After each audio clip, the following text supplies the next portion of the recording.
Hey, welcome everybody to another exciting episode of Under the Dome. I'm your host, Allen Ulrich, here with Bob Rose. How you doing tonight, Bob? Alan, I'm doing pretty well. I mean, we're just a few days removed from a really entertaining and I thought pretty enlightening interview with Jim Everett together on the Mm-hmm. Bayou Blitz. And now we're back and loaded with Saints news to get people caught up on. Hey, yeah, exactly. I mean, today was cut down day. So we knew that today was going to be a big news day. Tomorrow they get to announce the practice squad. So, there's quite a few players I think that got released today that are going to end up on that practice squad. Mhm. Yes, Jerry, actually I did. You take it for what it's worth. It's a Saturday day game, so a lot of people were doing other things other than going to the Saints game. So the stadium was about half full. But no, I actually enjoyed it. It was actually kind of fun to go sit up there and watch for the afternoon and not have to worry about work the next day. That's always the best part. You don't have to worry about going to work the next day.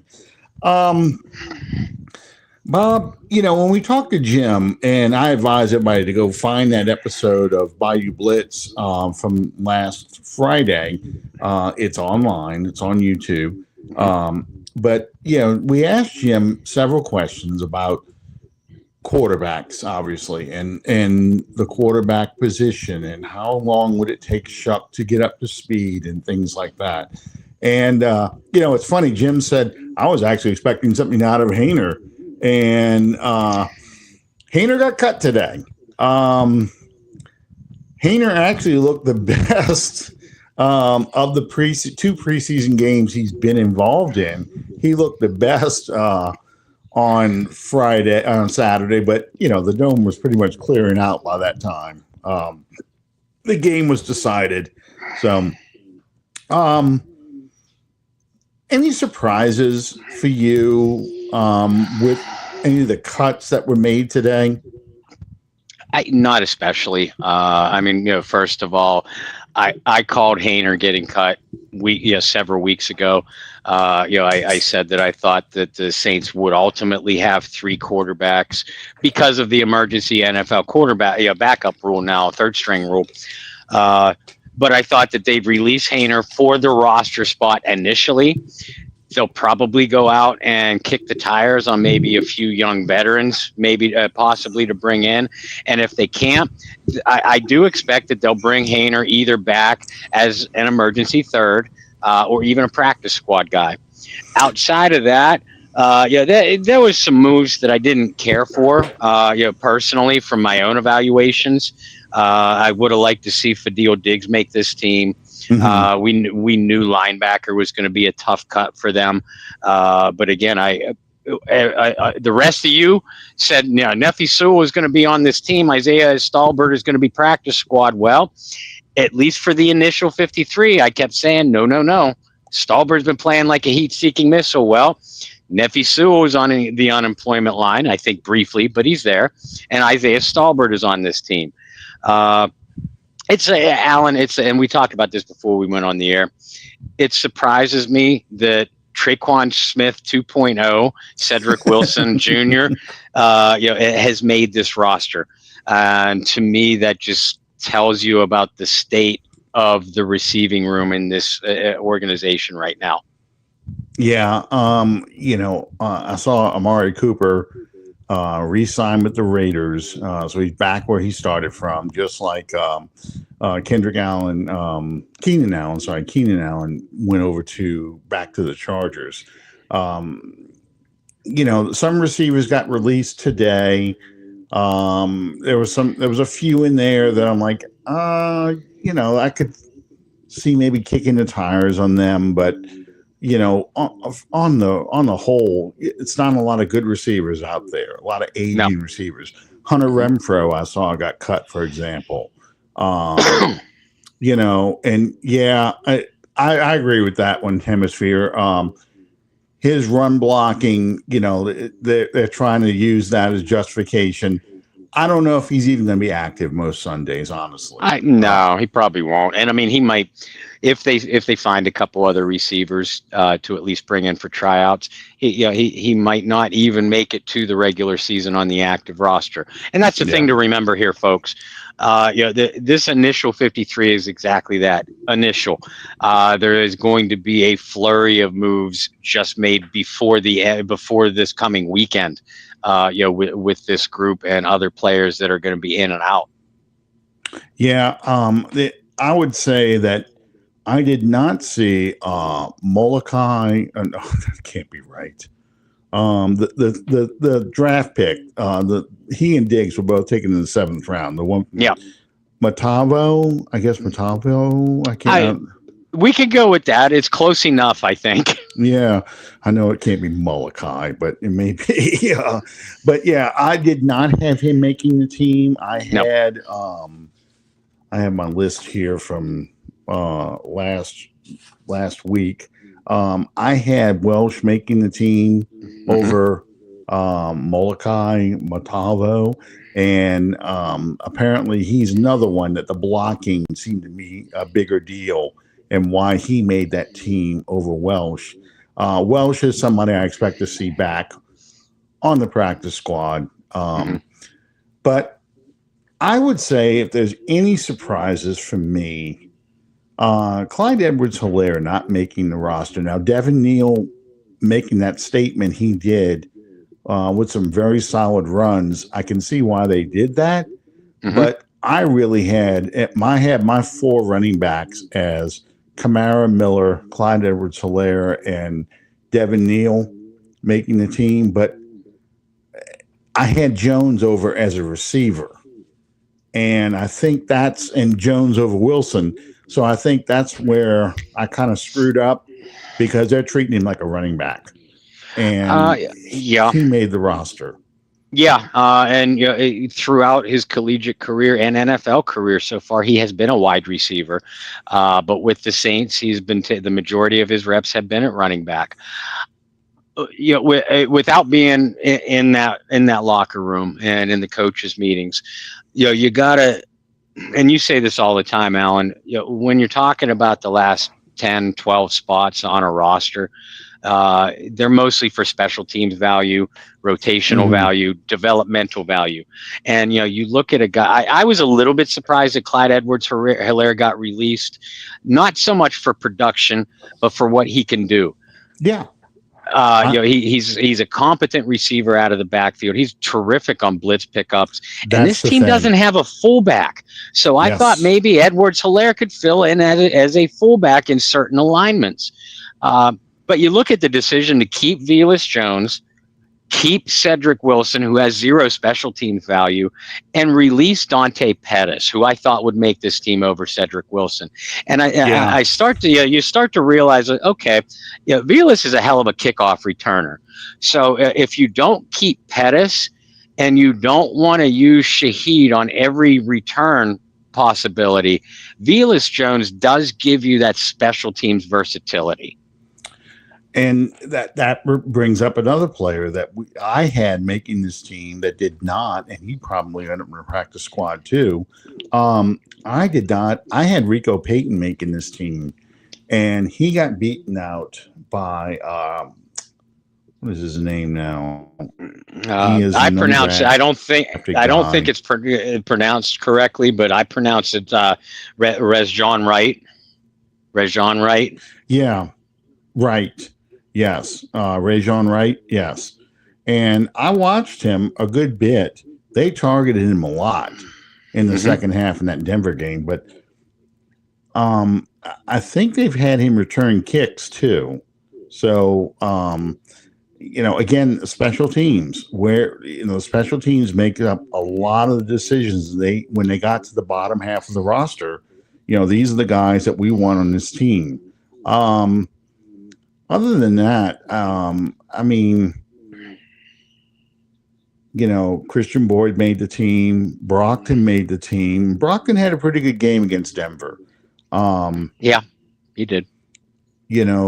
Shepard, of course, made the team. He'll probably be rotating in starters with Devin Godshaw. that I know I want to go through some more of these players, but I have to say I was pretty impressed with that first team defense in the first couple of series in the Denver game. Um, I watched the alignments very closely. They threw a couple things at Bo Nix early in the game. Then for the rest of the game, they kind of went to, you know, base defense. We just keep running the same base defense over and over and over again.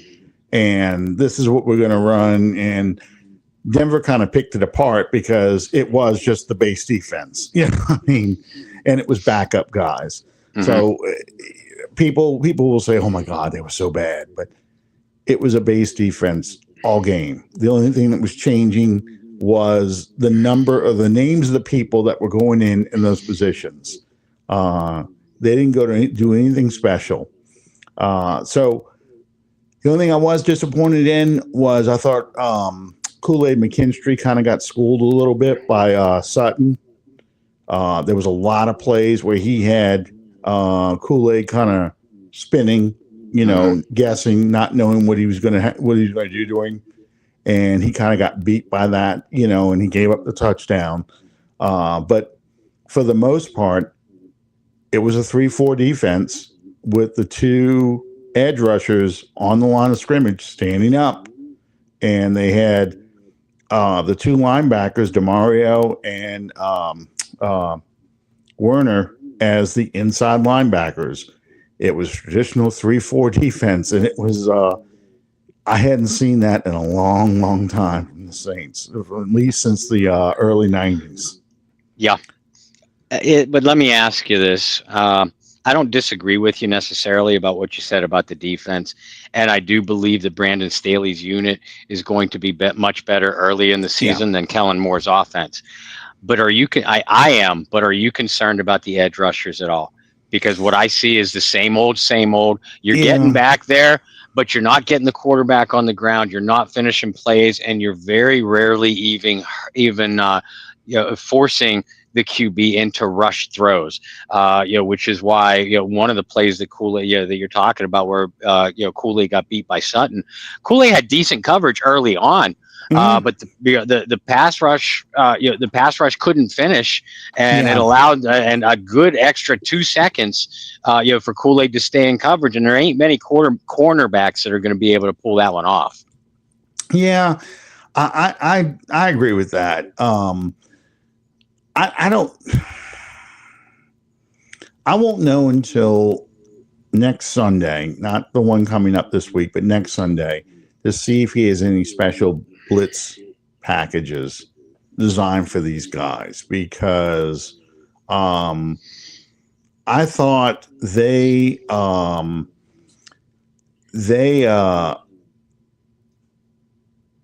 didn't get to push up the middle to help the edge rushers. True. Like, make the quarterback had a place to step up, but there were plays where I thought they left things they left stuff on the ground because they just didn't finish. They got in a position to really kill Bo Nix, and they kind of backed off, and that bought him the time to get outside to make a throw. If you just go out there and you finish the play, Nix doesn't make that throw. Mm-hmm. But, it's tough. It's tough because I didn't see anybody else behind them that could step up.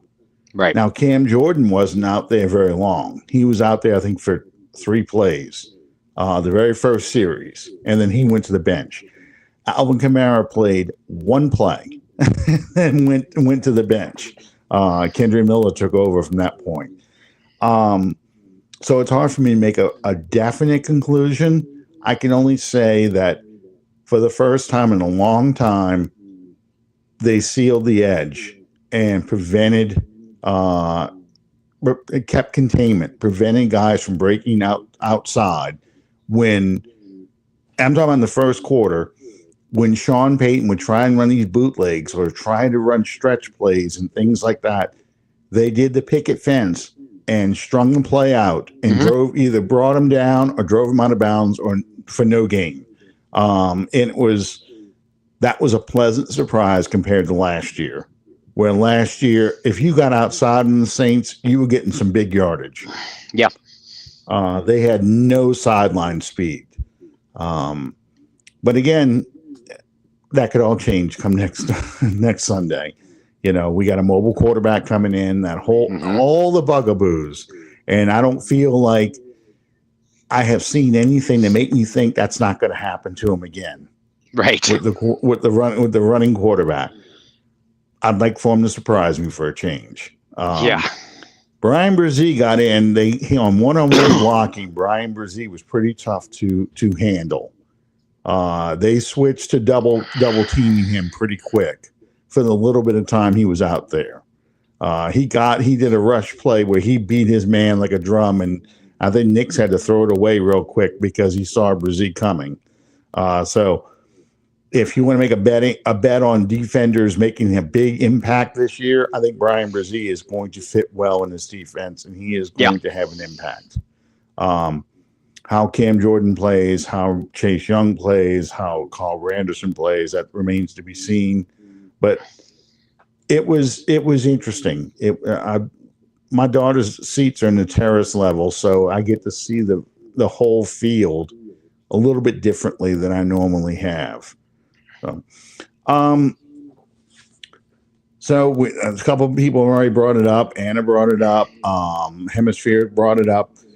Rattler was named the starter today. Is that a surprise for you? No, not particularly.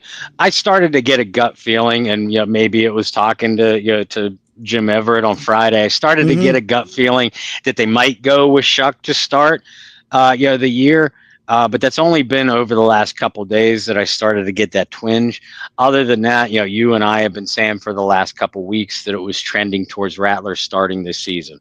But I still don't feel any differently that about my expectations that both Spencer Rattler and Tyler Shuck are going to start several games for this season, for the Saints season, until one of them take control, and hopefully it does happen, until one of them actually take control of this starting job, because Rattler's getting the job to start almost by default, because he's slightly more experienced.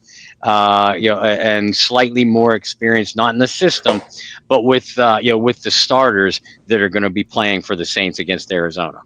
Well, he's at least seen the speed of an NFL defense. Shuck hasn't even seen that yet.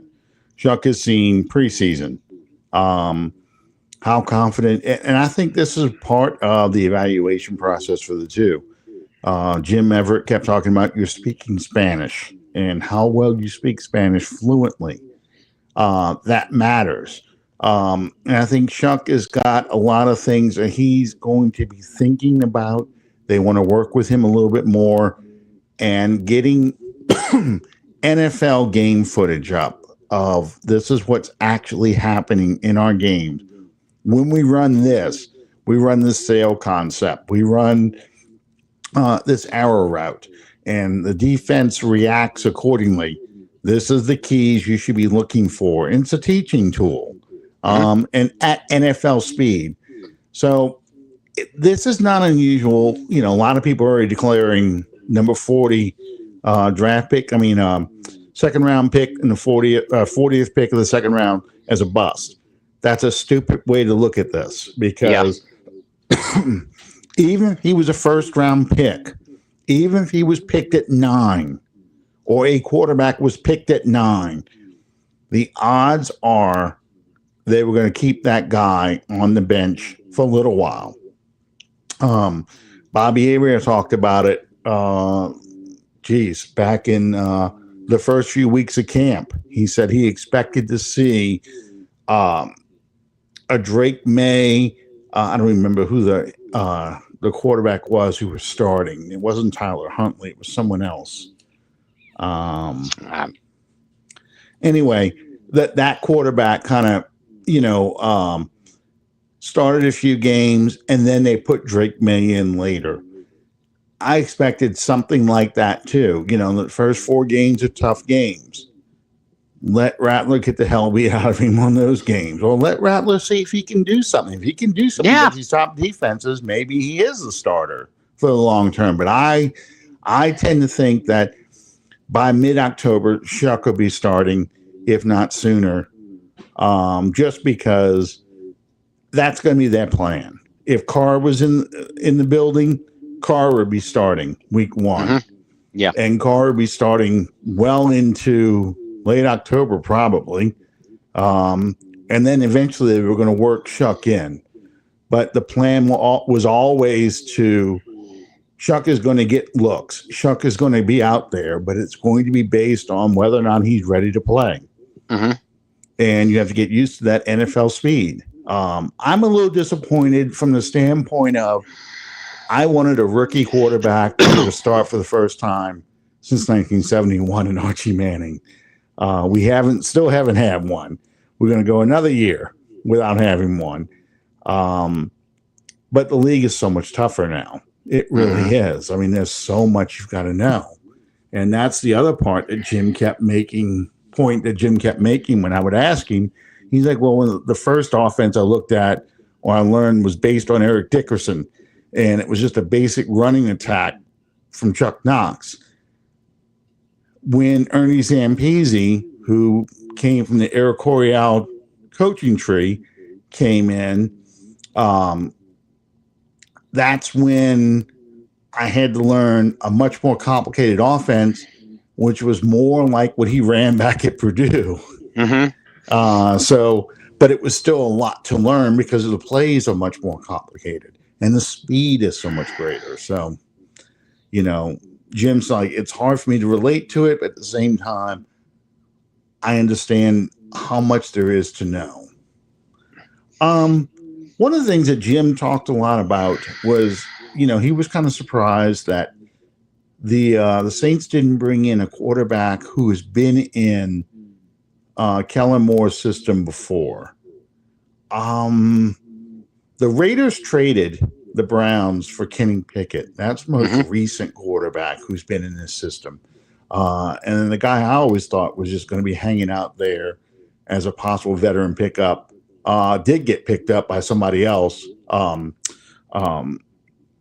Carson Wentz. Is there anybody out there that you can see the Saints picking up maybe as a veteran just to get a voice in that locker room, kind of to help in that quarterback room, Tyler Shuck and Spencer Rattler, the things they've seen? A guy I'm watching is a guy that played for Moore with the Chargers and just got cut by Atlanta today, Easton Stick. Mm-hmm. Now, Easton Stick is not going to start and win any games for you. He's just not. But he is a quarterback that has played a regular season under Kellen Moore, under Doug Nussmeier, knows the way they think, knows the basic terminology of what they want to do with their playbook.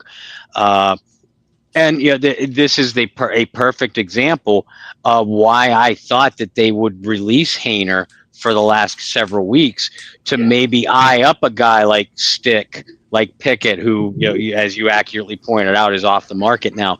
One of those guys who at least could it be a different set of eyes and ears on the sidelines for both Rattler and Shuck. Kind of like the way Mark Brunell was, for Drew Brees. Chase Daniel was for Drew Brees. Jamie Martin? Yeah, Jamie Martin. Back in 2006. Jamie Martin, yeah. Back in 2006. Just that extra set, and I think that Jamie Martin was even in the Cowboys camp, didn't make the team, and I could be mistaken, but I thought that it was Jamie Martin that was in the Cowboys camp under Sean Payton and Bill Parcells. So again, you have a quarterback that kind of knows the way your play caller thinks and knows the system that he wants to run, knows the tempo that he wants to run. So it would not surprise me, if the Saints, once the Easton Stick was released, if the Saints are quickly in contact with him, to maybe bring him in. Are there any other quarterbacks out there that could legitimately come in, start, and give you a halfway decent performance? No, not that I see. Yeah. But Stick it makes sense as a guy who knows Kellen Moore and has played for Kellen Moore. Yeah, there's a guy, the only name I see out there that has been brought up by anybody, and I think mainly it's his draft crushes that are bringing him up. Hendon Hooker got released from the Detroit Lions. But, to me, that's a red flag that he got released because he got beat out by Kyle Allen. Now, you're not going to win any games with Kyle Allen, but they invested a third-round pick in Hendon Hooker. They thought, and he's actually older than Tyler Shuck. He was older than Tyler Shuck when he came in the draft. But, he gave him that Tennessee offense, which is kind of a strange offense. They line their receivers outside the numbers. So it's a very wide offense, and the quarterback his reads are pretty easy because college football doesn't have the speed, and with the wider hash marks, the defense is so spread out that it allows a lot more running by the quarterback and by the running backs because the defense is so spread out to cover those receivers that are out so wide. But yeah, I don't see the Saints taking a flyer on someone like Hendon Hooker because Hooker was actually supposed to be the guy they were looking to see takes a step forward to back up Jared Goff, and he got beat out, and he got beat out badly. Excuse me, he had a bad preseason. So yeah, I Easton Stick, I'm seeing his name pop up a few times. I think about what Jim Everett had said, how when he got to the the Rams, Ernie Zampese came and they brought a backup quarterback from San Diego. Mark Herman. Mark Herman. Thank you. I couldn't remember his name. I said, it's not Stan Humphries. No, it's brought Mark Herman in there. And Mark Herman was kind of his sounding board where he says, when they call this kind of play, this is what they're looking for here. This is what you should be. These are your keys. These are how you're supposed to read this, because this is what Dan Fouts did. And this is what, going back to the days of Jim Hart and the Cardinals where Don Coryell came from, this is the keys they look for in those plays. So I think an Easton Stick will help if he comes to the Saints. And I think Jake Haener has a future in coaching, honestly. Yeah. Because he is a very sharp guy. The problem with him is he's just physically not an NFL quarterback. I think he's too small, and he has a difficult time just seeing the field and lacks the athleticism to get open, to be that moving pocket quarterback. So that's the disadvantage for a guy like Jake Haener. Jake Haener, though, will be a useful player in the quarterback room as a coach. But outside of Easton Stick, Tommy DeVito got let go from the Giants. He got whacked. There were a couple other quarterbacks who got let go. Kyle McCord was somebody who was in this draft class. I looked at the name. He was one of your son's draft crushes, wasn't he? I think he liked him, but like late in the draft, as an undrafted free agent. Okay. Yeah, one of my daughter's favorites, Ben Woodridge, UL quarterback. He got let go, and he's not going to make it on an NFL team. I'd be surprised he gets picked on the practice squad, but it was just somebody that was out there. You're looking for local guys. I think Cooper Rush played for Kellen Moore for a couple years in Dallas. Did Cooper make the cut? I was looking for his name. not everybody's cuts were listed at 3 o'clock. I'm kind of Right. aggravated by that. Um, Yeah, Cooper Rush. I forget who he signed with, but that was a name I was watching for Yep. this exact scenario. Me too. And he is still with the Ravens. The Ravens Okay. are one of the teams that did not put out a very big list of all their cuts. Mm. So he is still with the Ravens as of now. And I imagine he probably make the team. But yeah, Cooper Rush was actually, that's the guy I really thought that Kellen Moore was going to try and bring over with him. You know, as his, this is my guy. I want to teach the offense to everybody. Mm-hmm. But it just didn't work out that way. Tight ends that are out there. Is there any tight ends that you can think of or that you saw get cut that look interesting as a possibility, maybe to beat out Jack Stoll, for example, or the rookie? Keeping in mind we've not heard very much about the injury status of either Taysom Hill or Foster Moreau. We know that they're going to mystery of what even happened. Yeah. They don't say. They just say he had surgery. Okay. Yeah, knee surgery. Knee surgery. He went. Yeah, but that's the only thing you've heard. Mm-hmm. And both Taysom and Foster are going to start the year on the PUP list. Yeah. So that, like you said at the onset of the show, this tight end room I expect to be very, very fluid behind Juwan Johnson until one of these guys get back. Gerald Everett is a guy that remained unsigned throughout preseason, which surprised me. I've always liked Gerald Everett as a receiver. He's not a great blocker, but he's adequate. And if I'm not mistaken, he played for the Chargers when Kellen Moore was the offensive coordinator there. I know he was with the Rams back when Brandon Staley was the defensive coordinator there. So there are some ties.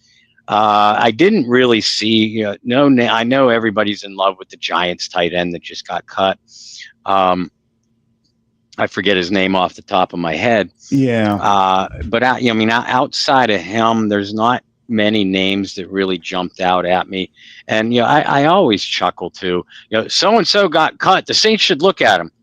Well, I mean, and NFL history is littered with guys who got cut, sometimes numerous times, bounced back with another team and ended up being a star. Taysom Hill, Lance Moore, couple Saints players being among those.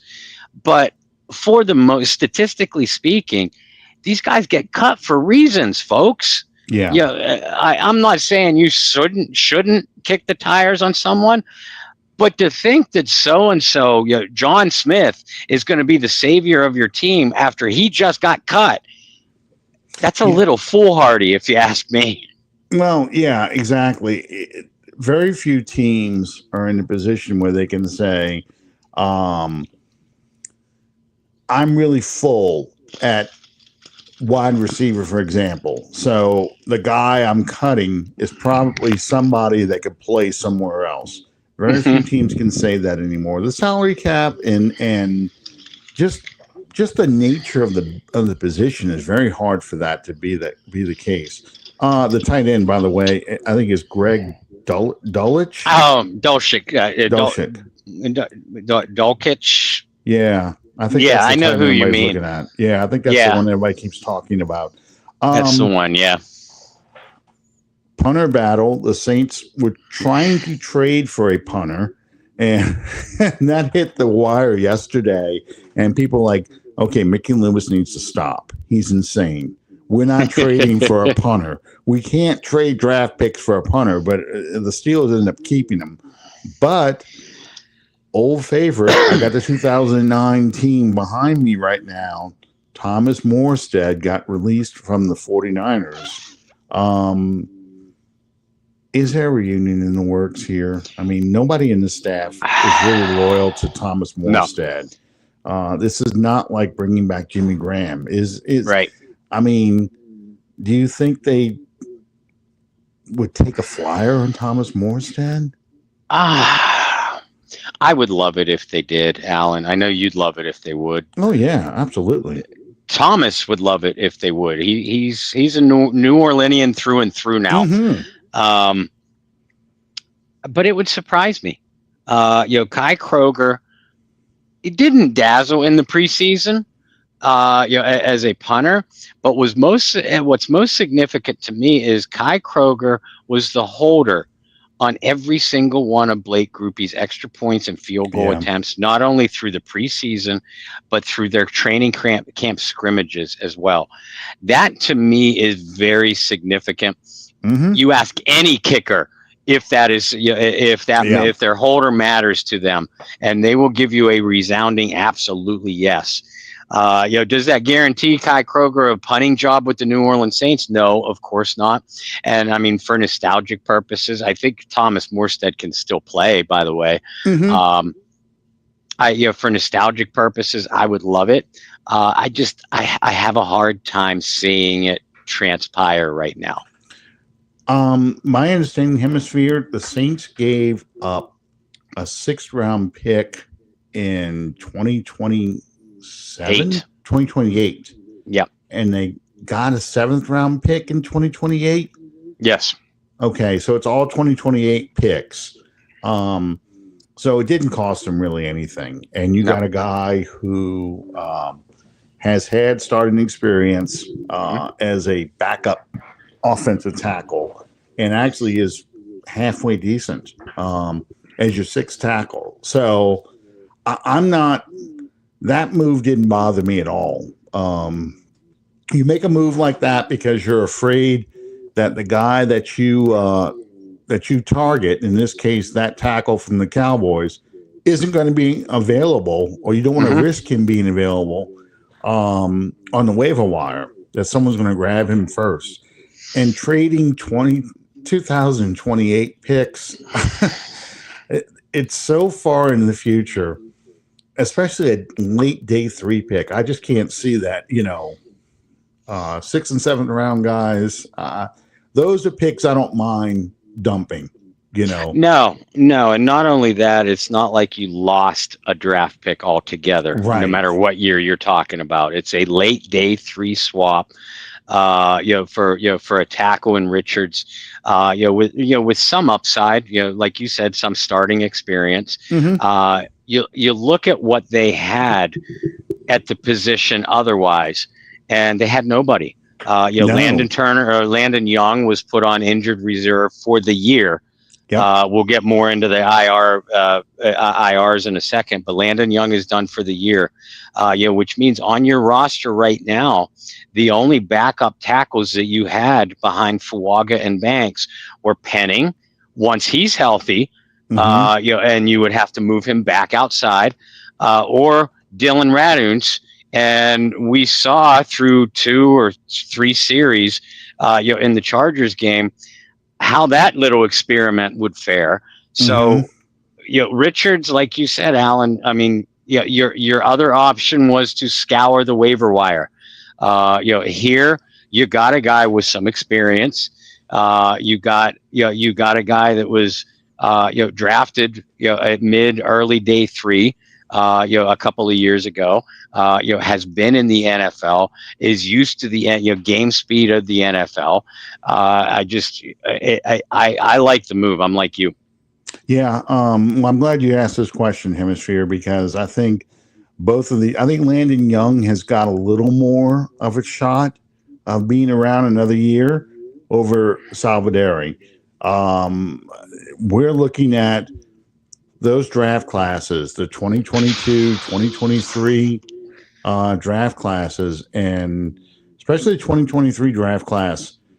Right now, the only guys that are still on the team from that draft class is 2023 one I'm talking about is Brian Brzee, Kendre Miller, and Jordan Howden, And Kendre Miller is one of the guys that we said at the outset had to prove that he deserves to be on this roster. And Jordan Howden is a special teams backup safety right now, which is not a bad thing, but He is a just a depth player. Everyone else is cut. A.T. Perry, who he's got his own fan club out there. A.T. Perry was released today by the Denver Broncos, and I watched him out there playing for Denver, and you had to look for him. You really did. I think he had one pass thrown to him, but other than that, he wasn't out there very much. So yeah, it's I don't know. That was a horrible draft. That draft was almost as bad as the 2018 draft. Mm-hmm. And it's part of the problem this team has. You know, so many guys. We said in the beginning of the show, 7 of the 8 picks they had made the team this year. Only 3 guys are left from the class from 2 years ago. The 2022 draft class. It's Taylor, it's Olave, and Penny. If memory serves, I think that's the 3 guys that are left on the team. Yeah, I think that's it because DeMarco Jackson got waived today. Mm-hmm. He was in that draft class. Landon Young. Landon Young, he's on IR. But I'm not sure. I'm not completely 100% sure. Landon Young would have made this team if healthy. Right.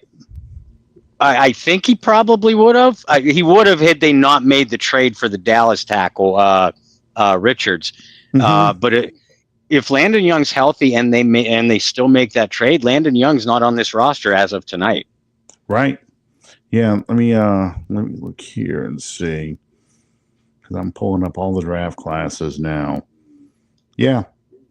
2022, Olave, Penning, and Taylor, because DeMarco Jackson got released, and Jordan Jackson didn't even make it past the 2022 draft class.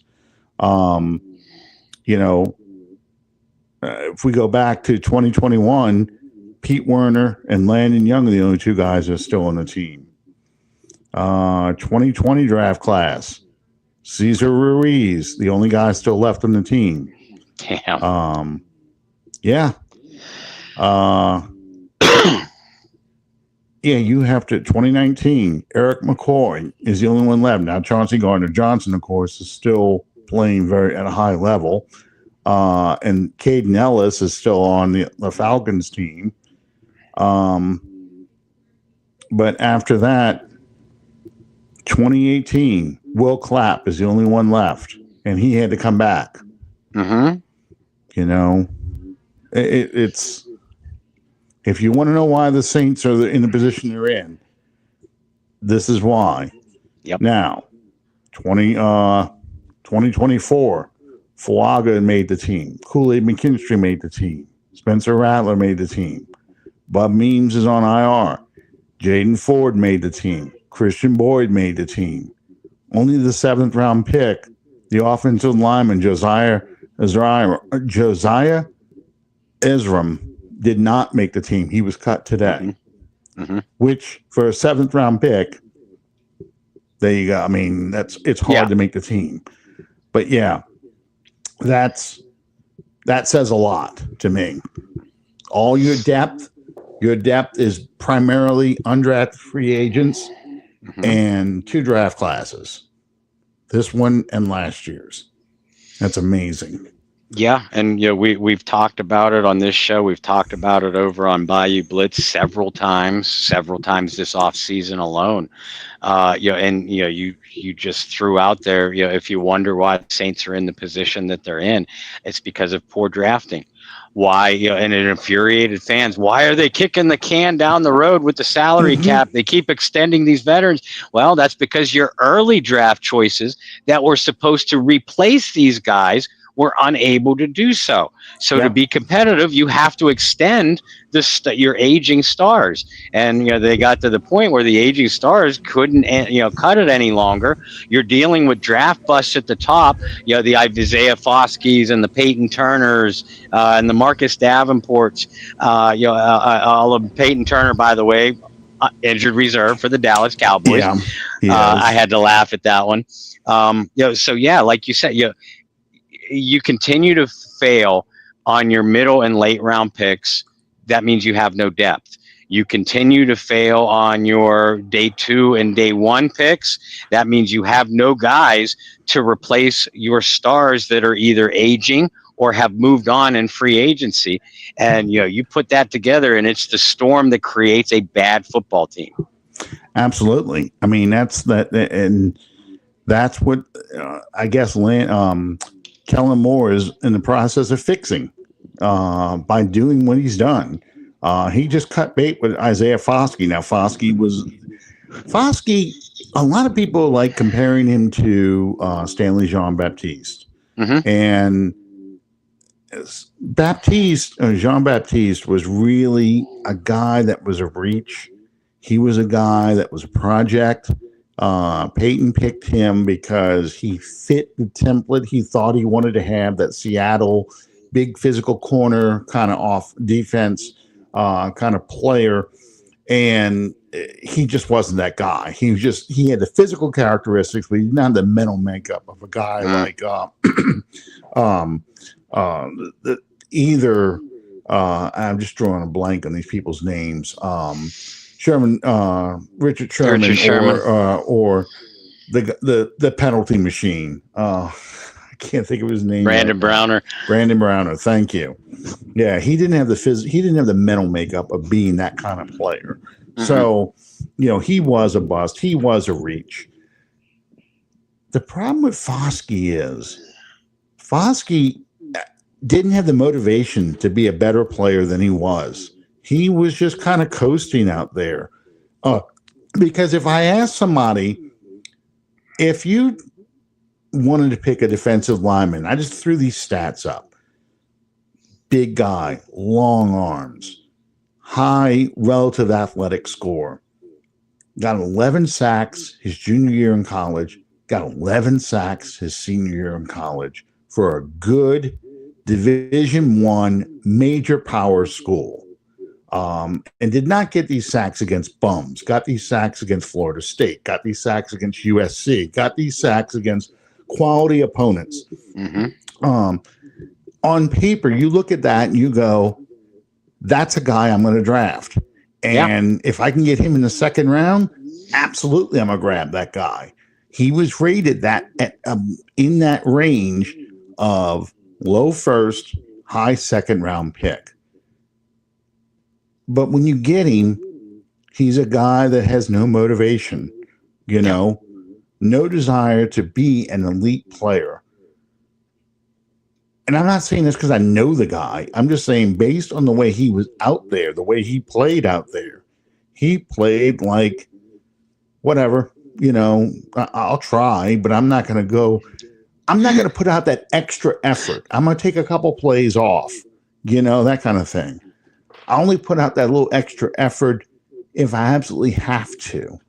And you can't play like that in the NFL. You just can't. Nope. So he's a bust, but I don't want to say there's never an understandable bust, but he's a bust, and I can kind of rationalize from the standpoint of it's on him. It's not us. It's really on him. He was a guy that didn't want it. And there are some players who are like that. Allegedly, that was a problem that I'm going way back in time with the Saints, but early 90s, Ronaldo Turnbull had that issue, except he was a more productive player. But Ronaldo Turnbull did not have that burning desire to be the best pass rusher in the NFL. He was just kind of, I'm a little more interested in the stock market than I am really this playbook, kind of guy. And that is kind of true. That is a true statement. I know people who know him, and that was his thing. He was big into the stock market. So he was a little more interested in playing the stocks than he was playing football. That's interesting coming from a hoopty school like West Virginia University. What are you trying to incinerate over there? You trying to say that Country Roads Take Me Home is not the home of future stockbrokers? That's exactly. And don't get me wrong, I love the Mountaineers. I root for them in every single program. And love the West Virginia football games I've gone to, basketball games. You want to talk about a zoo-like atmosphere? If you're ever up this way, it's something you got to take in. Is a West Virginia sporting event, any of them. I, I just forget. love when they sing that song and the whole Yeah, stadium is singing it. I'm like, none of you people were alive for that song when it was a hit, but it's just cool to see all those people singing. it that. is. 80,000 people. I just like the morons in in Acupuncture Stadium for Pitt, singing Neil Diamond's "Sweet Caroline." I think Neil Diamond is still alive. Yes, he is. But this song was written, I'm pretty sure, in the 1970s. It was, and they, you play that in a bar or two, and then by the time you gotta go, bum bum bum. It's just like. You Never Called Me by My Name. That's another classic bar song because everyone's got to, sing the final verse. And I don't care who you are. If Journey gets played in a bar, everyone's a small town girl living in a lonely world. And thank you for the earworm. Maybe it's Saints games or LSU games. They should start playing Garth Brooks' "Friends in Low Places." They play Calling Baton Rouge, and I am telling you that stadium goes nuts because I have been there for an Alabama LSU game of all things, which is probably the biggest game of the year. Yeah, and the game I was at was the game that where's John Butler? John Butler telling this story because I was a guest. A friend of mine bought me tickets and he took me to the game. And I was at the LSU Alabama game where Jaden Daniels scored on the last play of the game. I think it was in overtime to win it. And I'm telling you, 100,000 people trying to leave Baton Rouge at one time. You weren't going anywhere for a while because they stayed to the end. But when they come out with that song, and because the first thing they say is it never rains in Tiger Stadium. They do the mock forecast and it never rains in Tiger Stadium, and they play Callin' Baton Rouge. And I'm telling you, people lose their mind with that line, the chorus of the song. For those of you who don't know it, you can find it on YouTube. Just Google it, Garth Brooks Calling Baton Rouge, Tiger Stadium. Alan, I feel they came in a mindset that is something they plan to do for a short period of time. Yeah, there are some players who are like that. There are especially guys that come from, I don't know, it's guys that maybe come from big programs. It's guys that may have been big fish in small ponds. Yeah, but that's the one thing you can't measure, how hungry a guy is to be a better player. They make fun of the Saints for targeting so many small schools, but I think that is part of the interview process they go through with some of these guys, where they have that burning desire to prove they're better than the guys that were playing at the smaller schools and things like that, or at the bigger schools that seem to have all the accolades. They want to prove they're worth something. Anybody that's been in Tiger Stadium, that's Anna's writing, the whole introduction, the whole beginning is just college football. I have to say, college football, the experience, the marching bands, and I'm not an LSU fan, but when you hear that marching band go that dun dun dun dun, I mean, that is something. That is something to watch 100,000 people get into that. And the college football experience, the pregame, the game atmosphere, and the postgame is just unmatched. The NFL can't capture that, but the quality of play on the field is generally better than what you get even at the best college football games. Yeah. Now, rivalries aside, LSU, Alabama, I have been to Columbus for Ohio State, Michigan State, not Michigan, Michigan State. I have been to Happy Valley for Penn State games several times. I mentioned I've been to West Virginia. Baton Rouge, college football towns. Mm-hmm. If you've never experienced it, folks, even if you're not a fan of either team playing, you have to go. If you're just a football fan, because it brings back everything that football should be about.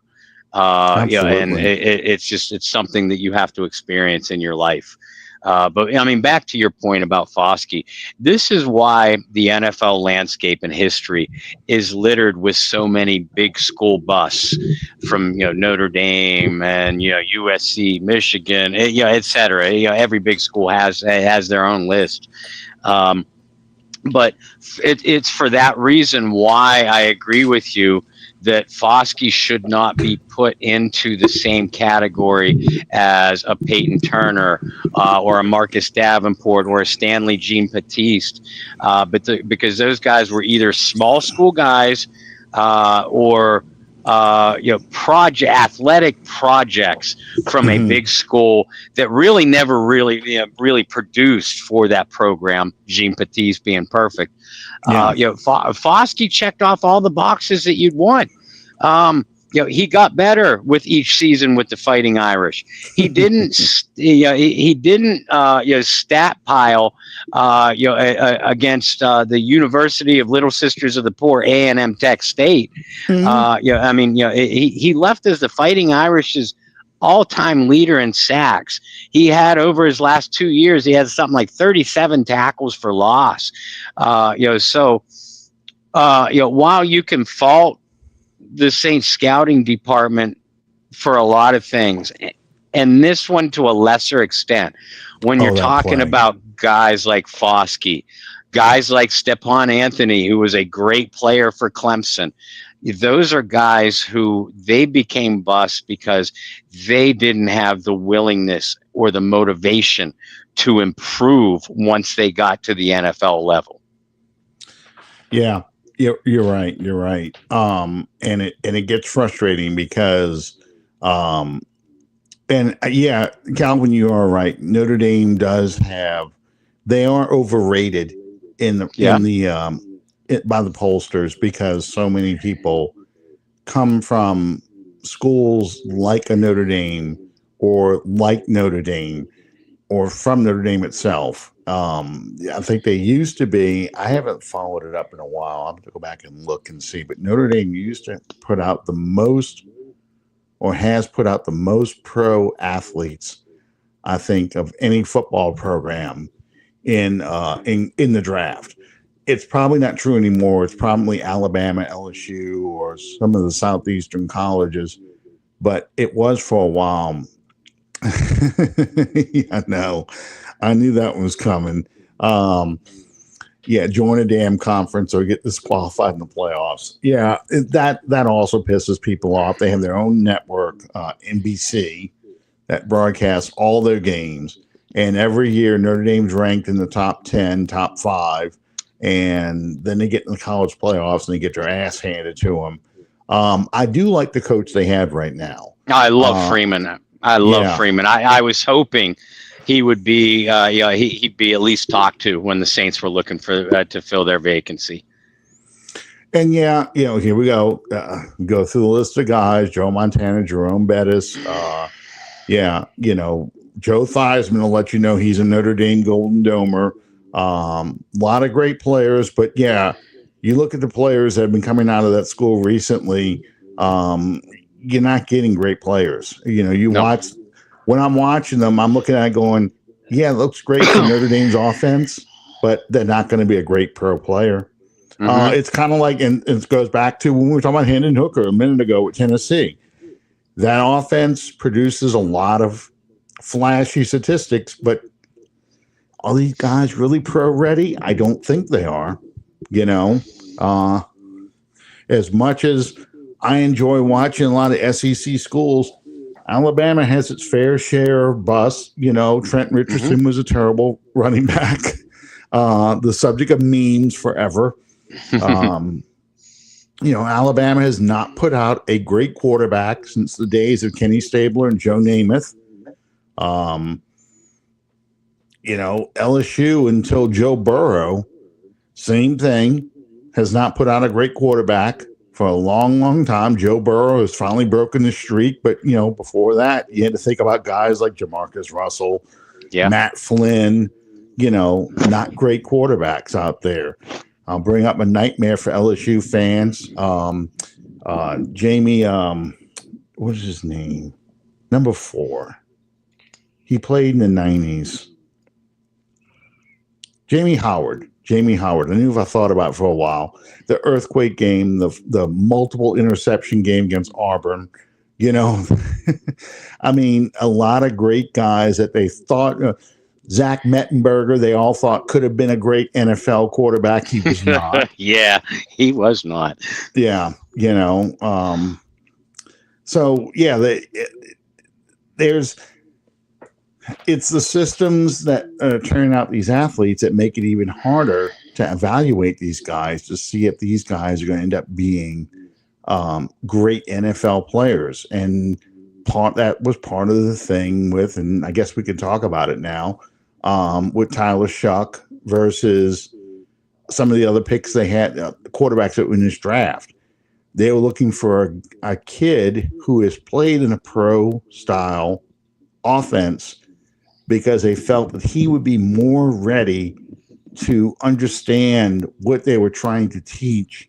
And he has thrown the kind of passes or run the kind of plays they want to run in the NFL versus the weird offense they run in Tennessee. The more open spread concepts that you see like at Oregon and some of the Colorado, those things that you see out there, and when they say somebody's more pro ready, that's what they're talking about. Yeah. When they hear certain concepts, it's like, okay, I understand what you're talking about now, rather than having to kind of reteach offenses in general. Okay, so this is the Hartley kick getting ready to happen. The guy yelling over there, Miss Hartley, miss. That's Asante Samuel Sr. Mm-hmm. Asante Samuel Jr. Just met with the Saints, or came out today, and said that he's having another test on his neck, and he may not be available to October. Do you know why? No, why?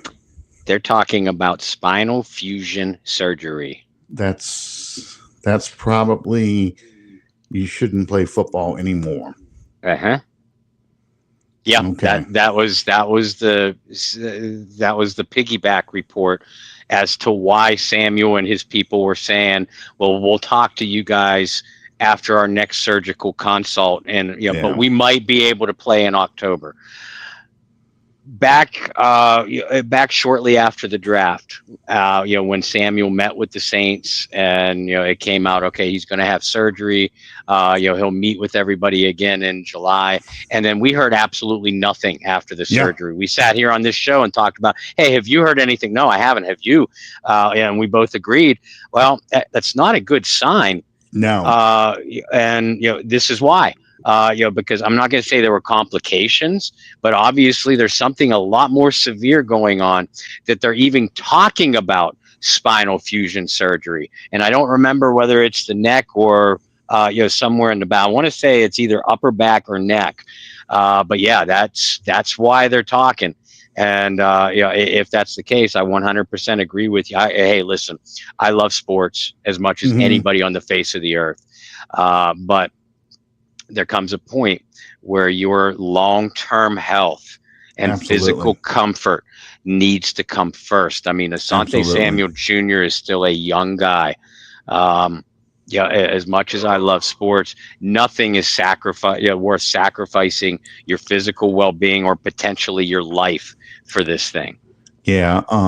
Peyton Manning had spinal fusion surgery on his neck. He was a quarterback. He's not making tackles. He's not having to keep his head up or wanting to lower his head to make a tackle. He could impact. Yeah, with impact. He could get hit, up high and hurt himself. But for the most part, he's in a much safer position than a cornerback. Yeah, so that makes me think that yeah, it's very unlikely that he does ever play again. And it's weird because um here that game was what 16 years ago, 15 years ago, roughly. Um 2010, his dad was in that game, and he's retired. The son is going to have to retire, or may likely retire, just a mere 15 years later. He's probably in middle school when this. So it's just amazing to think about. Really is, because he's a very young man. Okay, so we really didn't. We kind of talked about Rattler starting, but um, what do you expect out of Rattler? What does Rattler have to do to keep this job as the starting quarterback? And he has to do it for more than just one game. Mm-hmm. He has to show that he can move this football team. More than just one or two sustained drives per game, finishing in points and getting your team into the end zone. All things that we did not see from Spencer Rattler last year, and that we really did not see from either quarterback consistently during the preseason. I don't think either you or I are discounting the fact that Rattler could play well enough to keep this job. Whether you're a fan of Spencer Rattler or Tyler Shuck, if you're a fan of the New Orleans, and this is what I don't understand, if you're a fan of the New Orleans Saints, I would hope that you would be rooting for whoever quarterback was playing to move the team and put points on the board. But instead, you all have to make it about your own personal agenda. I have a draft crush on this guy, or I wanted them to draft this guy and they drafted that guy instead. So I'm just pissed at the whole world. Man, go F yourself.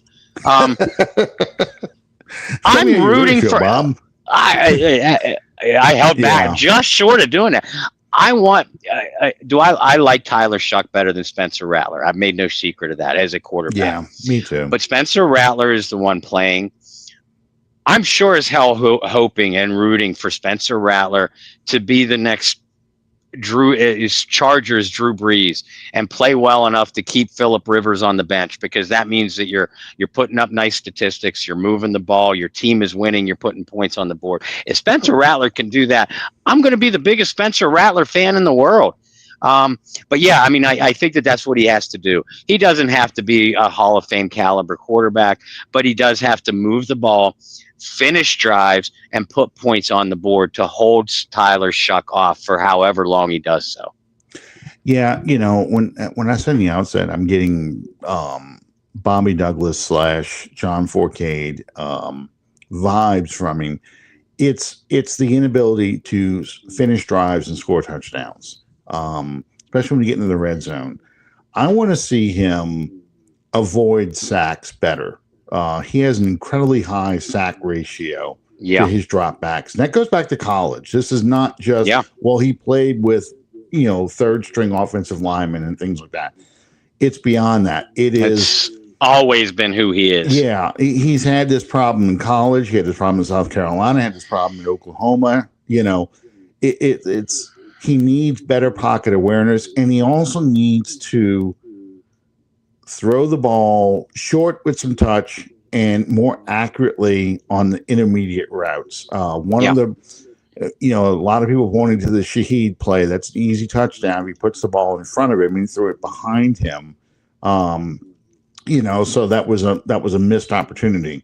To me, the red zone stuff, he's got to be able to score touchdowns in the red zone. And that's when the field gets compressed and he's got less space. That's where the accuracy really matters. Mm-hmm. The strength and the quick decision making. Yeah, the strength that Tyler Shuck has shown all throughout preseason is he puts the ball in areas where you can get run yards after the catch, and he puts the ball between the numbers. He puts the ball where the receiver can get it. It's not Shuck has got his own problems. I'm not saying that they made the wrong decision, but what I am saying is that these are the things that Rattler has to improve on to hold on to the starter's job. And that's what I'm watching when I'm watching them play. Last thing before we go tonight and ask about Bayou Blitz and things like that. Nick Underhill made a comment on X today, which I thought was really interesting because he's pretty much sick of hearing about how this team is going to go 2-16 or 2-15 or whatever. He said that if Drew Brees and Sean Payton were coaching and playing on this team's a playoff team, meaning the talent level they have is good enough to win 10 to 11 games, I'm thinking, to make the playoffs. Do you think this team, I think I know your answer to this, but do you think this team is more talented than what the media, the fans, especially Saints fans, are giving them credit for? Overall, yeah, I do. I like the defense. I don't love it yet, but I like the defense. And I've said this many times. The trio of Kamara, Olave, Shaheed, if they stay, assuming they stay healthy, they are going to make a lot of plays. Yeah. You'd be hard pressed to find to find 6 or 8 teams with a better offensive trio than those three. And then if you have a healthy Kendre Miller and a healthy Juwan Johnson that develops just even a little bit more, those are two pretty good playmakers to complement those guys. We all know about the questions: offensive line, defensive line, edge rusher, et cetera. There are going to be communication issues in the secondary, but I do like the talent of this team. I never thought that this was a 2 or 3 win team, unless they just get completely wiped out by injuries again. But that notwithstanding, I only agree with Nick's comment to a certain point. I mean, Sean Payton and Drew Brees made a lot of bad New Orleans teams through the middle part of the 2000 teens, competitive because they were that damn good. I don't know if you putting them on this team makes them a playoff team because, again, you still have offensive line woes.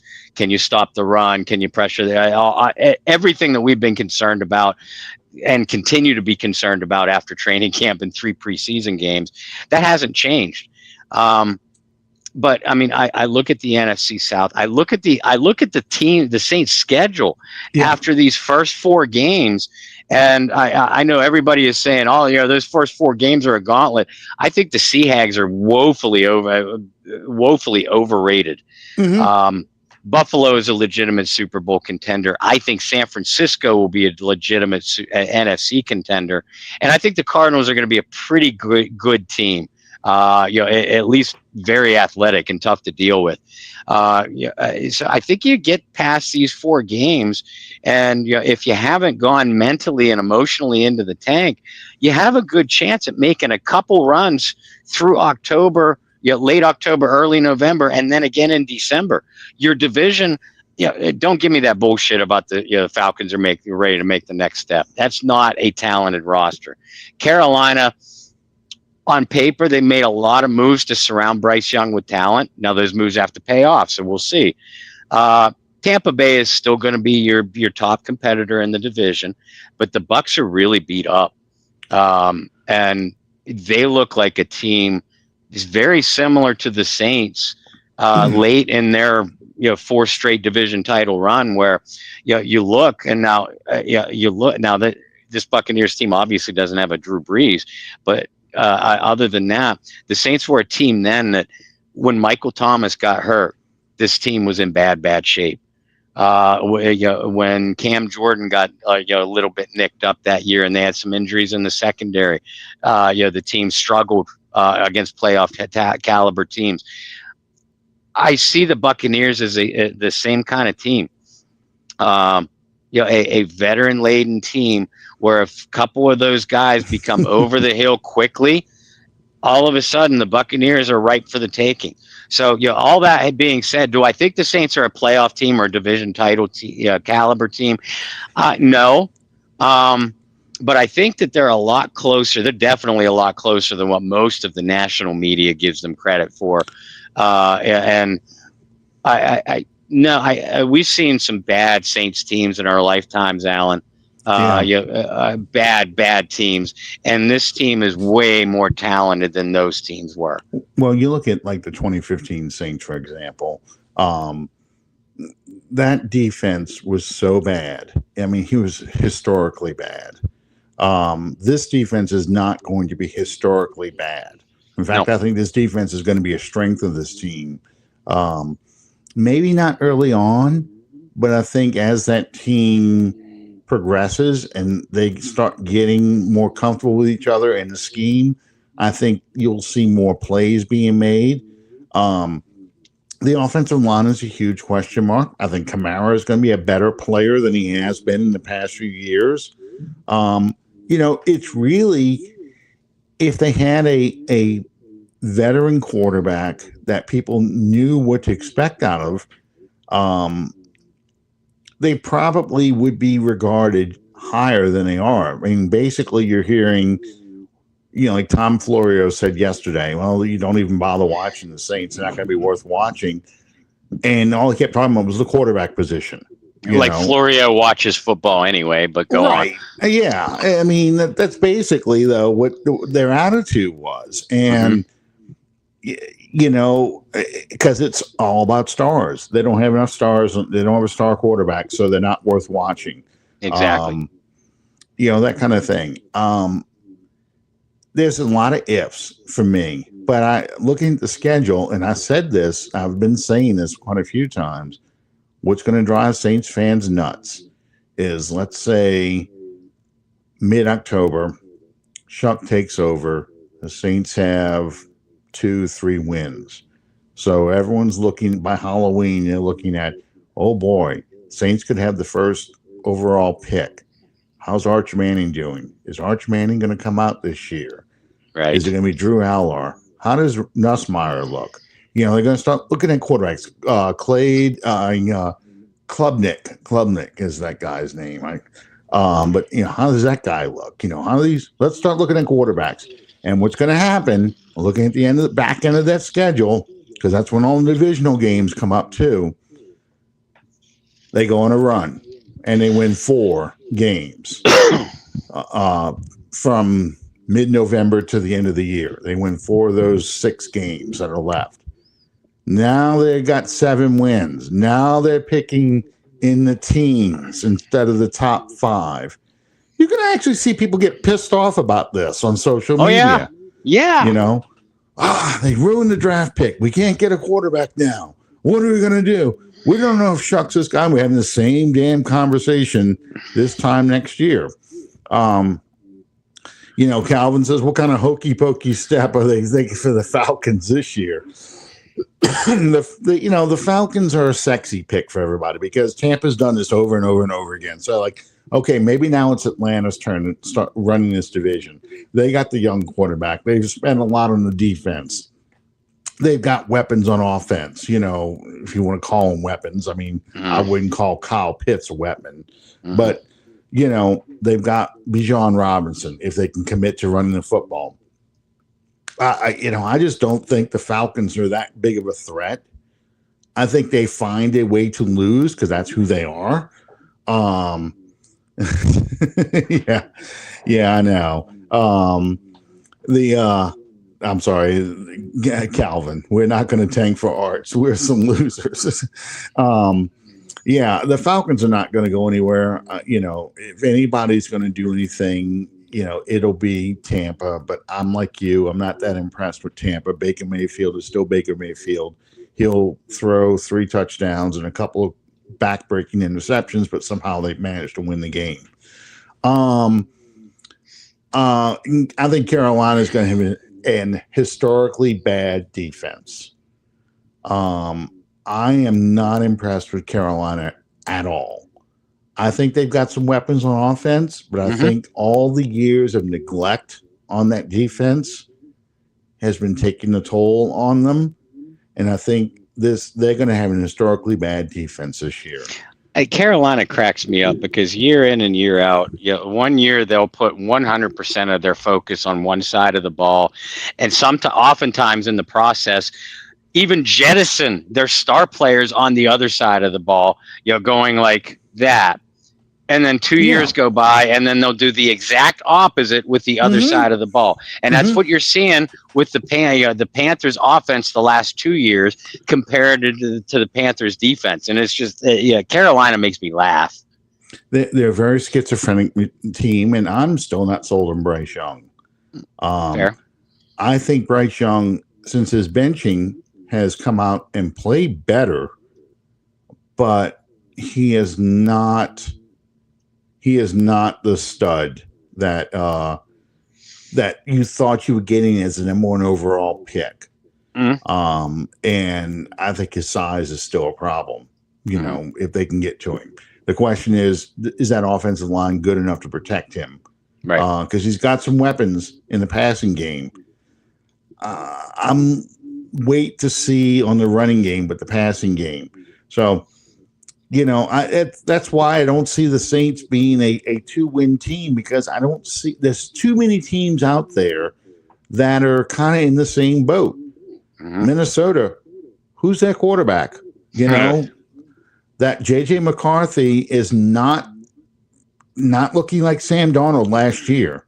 He looks like Tyler Shuck, kind of that a rookie quarterback coming off of a knee injury, not used to the speed of the game, that kind of thing.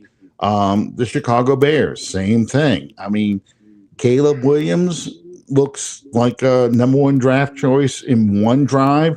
Another drive, he looks like an undrafted free agent quarterback. Who knows what the Giants are going to look like? Will Washington have a step back this year?